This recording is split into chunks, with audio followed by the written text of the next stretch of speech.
Today, I want to talk about marriage. This would probably extend to marriage, kids, whether you're just have a boyfriend, a fiance. It's just like something really real that I talk about with all of my clients behind the scenes. A lot of this I've personally felt.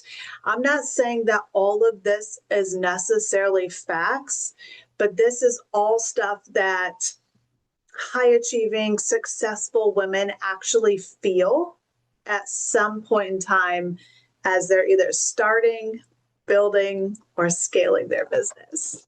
So I'm going to get comfy.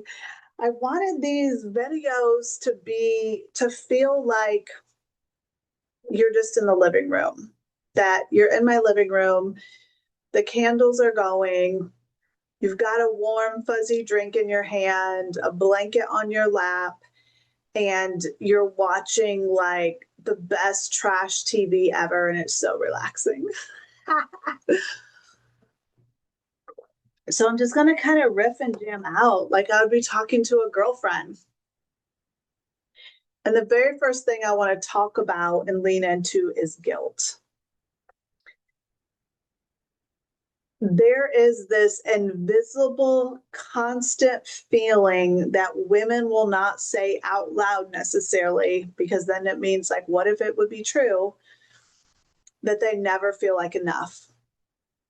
Or they wear all of these hats and none of them well, or that they feel like they might be winning in business and failing in their marriage. The guilt is so crazy and so real, and it feels like you're never going to get through it. So some things that might land with you, that might resonate with you. You miss something at your kid's school because there was an important client call. This one's big. This one's big. This one I'm totally been guilty of over the years until I did the constant work. But you're physically present and you're mentally someplace else. Even if you're not working, you're thinking about work, you're thinking about your next client. And it's like you could watch the kids playing or being there, or you can see your husband there, but it's just like you're there, but you're not there. And it's so crazy because you're sitting there thinking to yourself, you don't get it. You have no idea everything I'm going through. And it's like that pressure that you feel, that it's like, how am I supposed to be all the things to all the people all the time? So when you choose work, you feel like a bad mom. You choose family and you feel like a bad CEO. Or here's a good one. A lot of my women are like very high achieving, successful executives, CEOs, principals, coaches. You close the biggest deal of your life and simultaneously forget to pack your kids' lunch. And so what happens is you can't even celebrate that win because the mom guilt has kicked in, or vice versa.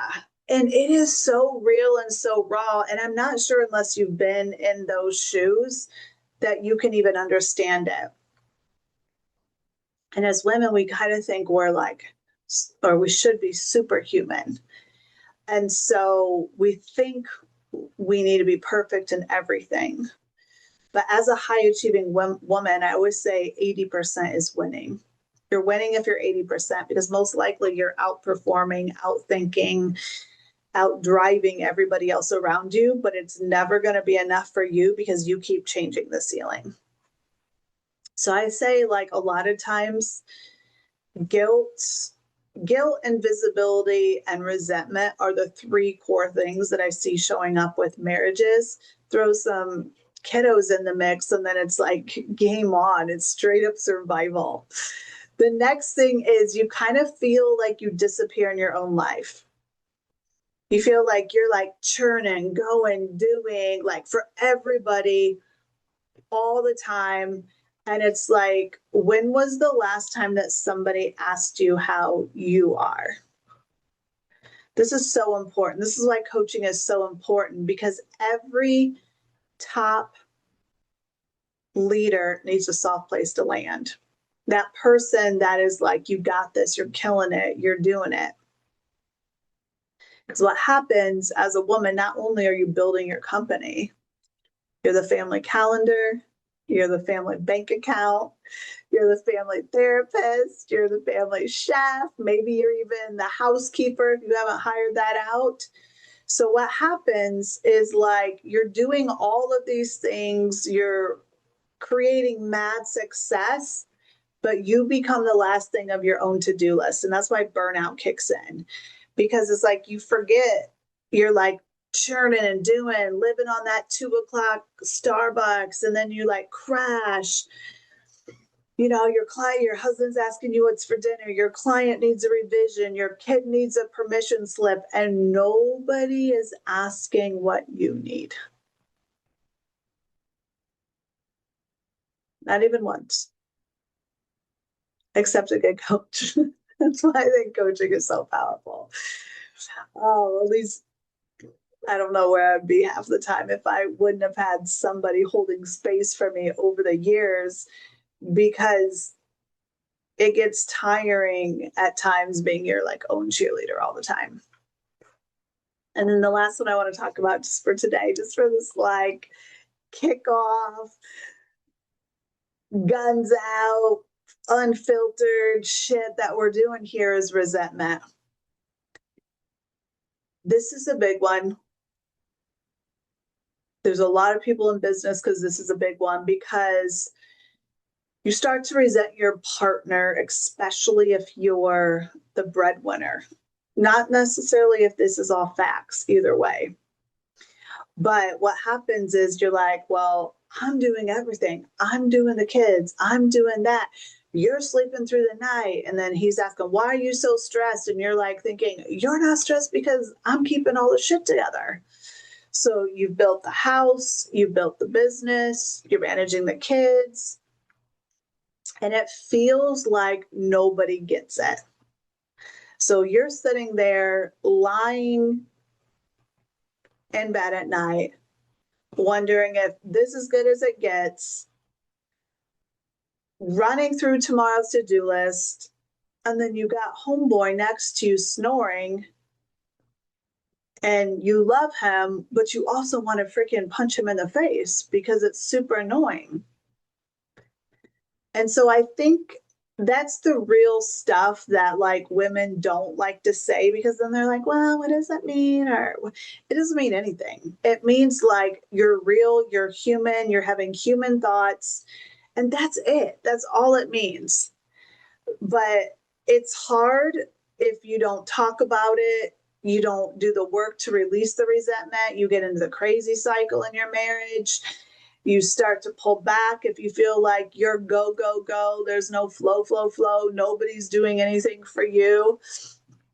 And then on top of that, you're trying to figure out how you deal with all the guilt from not being everything to all the people. You love work. Work gives you kudos. Work is people are telling you how awesome you are. And nobody's sitting there telling you how awesome you are when you're cleaning a toilet at home. So those are just kind of a few of the things that come through to me first and foremost for high achieving women that are scaling companies. They're on the top in their organization, but it's the things they don't say out loud. Because a lot of times this is like a pattern that's so close to you, you can't see it. You feel it, burnout happens, but you think like, oh, I'm just going to go meditate and I'll feel better. Or I'm just going to go work out and I'll feel better. But all that's a temporary fix until you like get rid of it in here. So you're really good at thinking and strategizing to the next level. But sometimes when you're in all that mess, you can't outthink it. You have to feel it. High achieving women hate to feel shit, except that next dopamine hit when they get that next client or sale. So, anyways, welcome. Welcome. I'm just going to jam out, drop some videos on Thursdays. Hopefully, there's like a gold nugget of takeaway, something that landed with you, and you're not alone. Just more people aren't talking about it. So, have an amazing day. Chat soon.